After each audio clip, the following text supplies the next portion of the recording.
Cualquier tipo de discriminación parte de un desconocimiento cultural. Eso afirma el actor Jorge Enrique Caballero y de paso comenta los rasgos del racismo a partir del devenir histórico de Cuba. Recuerda que hemos pasado por un proceso que primero que fue la colonia, donde evidentemente se llevó al negro específicamente a la vida de que él mismo no valía nada, no tenía valor la existencia. Entonces eso después llegamos a una república que mantuvo, o digo que profundizó ese problema, y con el triunfo de la revolución, amén de los muchos esfuerzos que se han hecho, muchísimos esfuerzos, aún persisten actos racistas, ¿no?, en la sociedad cubana. Desde el triunfo de la revolución hay una voluntad por erradicar la discriminación racial. No obstante, ese flagelo persiste incrustado en el pensamiento y de paso en el lenguaje y el accionar popular. Lo que sí es importante, que mientras más reconozcamos que tenemos ese problema, mientras más tengamos ese reconocimiento, el dictamen será más efectivo. También decir que hay un conflicto al interno del propio negro. Yo creo que tenemos que comenzar a sustituir la autocompasión y asumir más el respeto a uno mismo y a los demás. Y yo creo que eso es importantísimo. El arte, la literatura, la escuela y la familia tienen un papel fundamental en contra del racismo porque inciden directamente en el pensamiento, en la sensibilidad. En ese sentido, cada quien deberá asumir responsablemente su rol. Estamos trabajando desde un país que tiene un horcón cultural muy fuerte. La cultura realmente, como bien se ha dicho, es el escudo y la espada de esta nación. Es la fuerza de este país, es la imagen de este país, es el número de identidad de este país. Por ello, en la cultura, a veces en el tratamiento de los referentes culturales de origen africano o negro, a veces se cae en estereotipos, en esquemas, en tratamientos maniqueos, y eso va en detrimento de la acción real. Y en el campo de las artes dramáticas, ¿no?, en el que me desenvuelvo, se puede hacer mucho. Se puede hacer desde historias de héroes o personalidades de la vida real de Cuba que encierran un mensaje abiertamente nacionalista cubano, con una esencia cubana. Estoy hablando desde Kid Chocolate, Brindis de Salas, para no hablo de Quintín Bandera, de Antonio Maceo, de José Maceo, de Mariana Grajales, en fin, muchos personajes, hasta algo tan sencillo y tan elemental como empezar a romper esquemas donde los protagonistas, más allá del color de la piel, sean personajes con conflictos, sean cubanos con conflictos de su sociedad.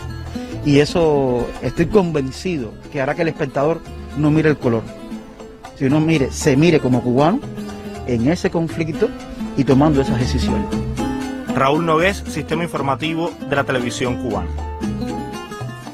Este material excelente nos da pie a conversar sobre el tema que ya habíamos anunciado en nuestra portada justo en el Día Internacional de la Eliminación de la Discriminación Racial. Bueno, pues tenemos el gusto de recibir en nuestro espacio a Pedro de la Hoz González, periodista y presidente de la Comisión José Antonio Aponte contra el Racismo de la Unión de Escritores y Artistas de Cuba, nuestra unidad. Bienvenido, Pedro. Gracias, me siento como en casa. Y digo yo bienvenido, no, es que está en casa realmente. Sí. Así que es todo un gusto compartir con usted esta emisión, sobre todo para hablar de un tema que subyace, ¿no?, en nuestra sociedad, que se manifiesta incluso a pesar de que no sea tan visible, digamos en algunos casos, sobre todo en nuestros medios. Y justamente quería preguntarle cuán difícil resulta eliminar el racismo de una sociedad, digamos, nueva, revolucionaria, pero que no hay dudas que arrastra consigo innegables lastres del colonialismo. Ahora, ¿debe hablarse en Cuba, por otra parte, de racismo o de prejuicios raciales? Son dos interrogantes para iniciar nuestro diálogo. Vamos a comenzar a tratar de despegar ambas interrogantes. En primer lugar, la revolución trajo una cuota de justicia para la mayoría del pueblo cubano y eso es innegable. Negarlo es cerrar los ojos con buena o con mala fe, sobre todo con mala fe.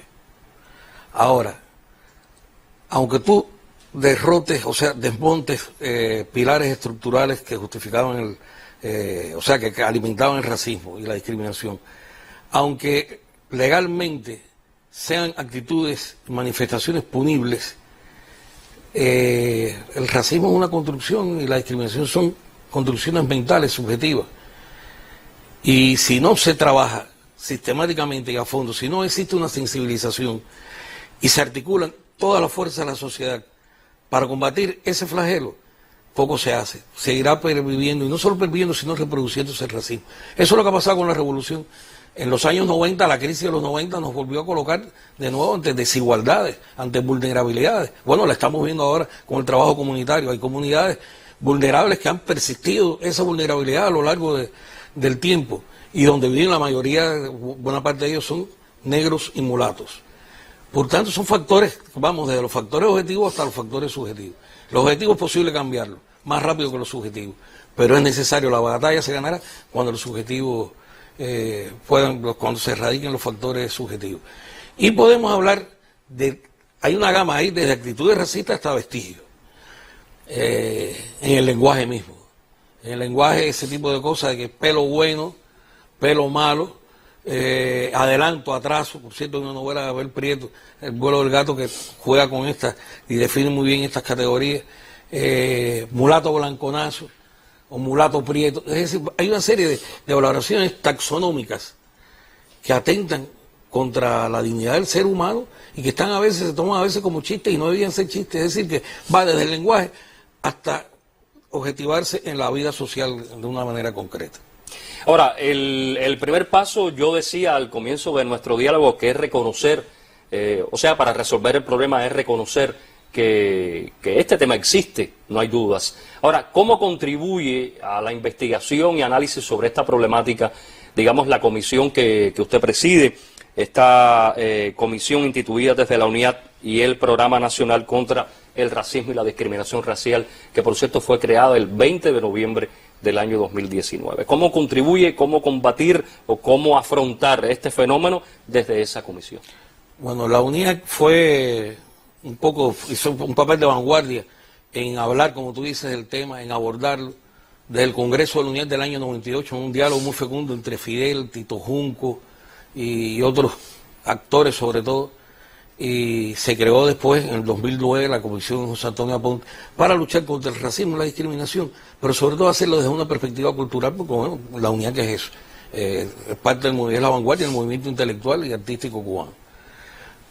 Hubo una atención muy directa de factores, de decisores, como se acostumbra a decir ahora, a partir de una agenda de trabajo que colocó la Comisión José Antonio Aponte, que por cierto, el nombre se debe a Heriberto Feraudi, su primer presidente, y la creación misma es un aporte genial de Miguel Barnet, que es uno de los grandes poetas y grandes etnólogos cubanos.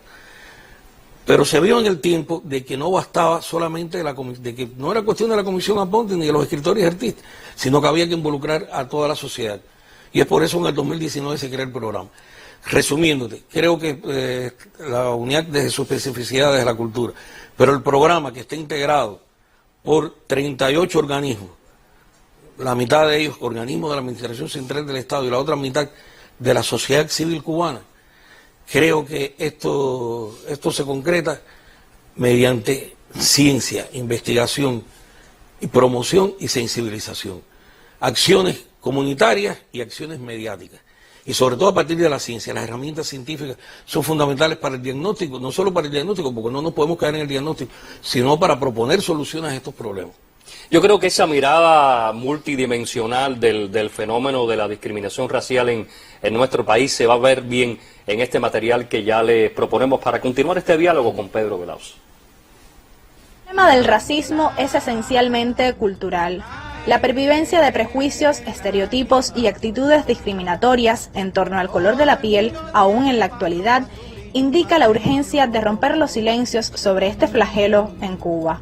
La revolución hereda 4 siglos de esclavitud, que son 4 siglos fuertemente marcados con el racismo. Pero eso no es solamente un discurso, sino se expresan las condiciones de vida de esas personas marginadas por conceptos de color, las condiciones laborales pero incluso hasta una cultura, se crea una cultura con códigos estéticos que están relacionados con divisiones de racialidad.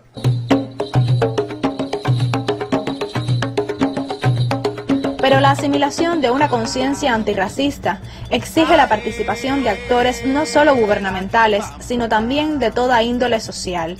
En ese sentido, un importante rol tiene el arte como escenario formativo. Momentos cumbres para abordar esas temáticas han sido justamente en los congresos, en el Congreso de la Unidad. Si algo tiene soberanía en temas de racialidad, es la música cubana. En la música cubana convergen muchos elementos que realmente disuelven la raza, y lo que nos queda es aquello que llamamos hoy y reconocemos lo cubano. Nosotros nos sentimos orgullosos del impacto tan positivo, tan favorable de los componentes de las culturas africanas que integran nuestra música. Es un elemento de orgullo nuestro, es un paso importante. Sería la sustitución del concepto raza por el concepto humanidad. Desterrar prejuicios de los imaginarios populares no es tarea sencilla. Por eso los esfuerzos son múltiples en favor de una campaña que cree, como Guillén, en el color cubano por encima de cualquier raza. Gabriela Sánchez, Sistema Informativo de la Televisión Cubana.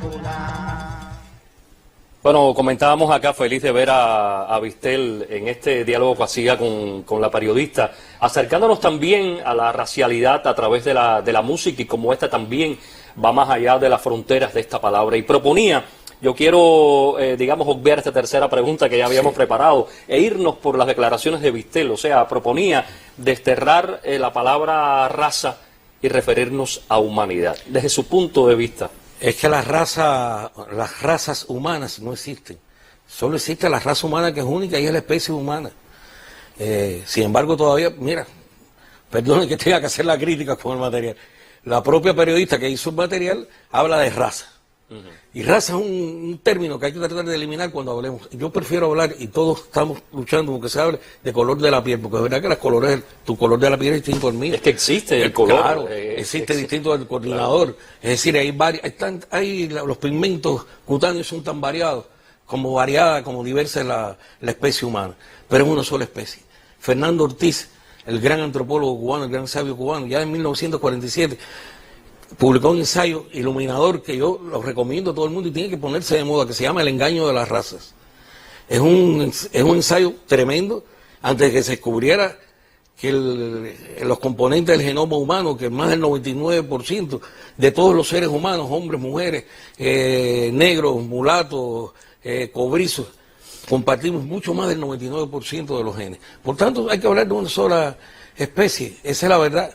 Y lo otro que hay que darle es mucha ciencia a esto, porque la ciencia es la que permitirá desmontar objetivamente los fenómenos que están pasando, estudiar por qué se reproduce el racismo, por qué a veces se naturaliza las actitudes racistas, y no debía ser así.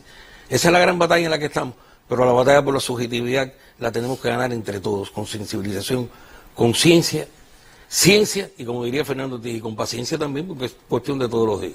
Bueno, se ha definido a la cultura cubana como un gran ajiaco, ¿no? Conformada por la multiplicidad de pensamientos y de personas que llegaron a sostener, y en este proceso formador de la propia cultura y de la sociedad también.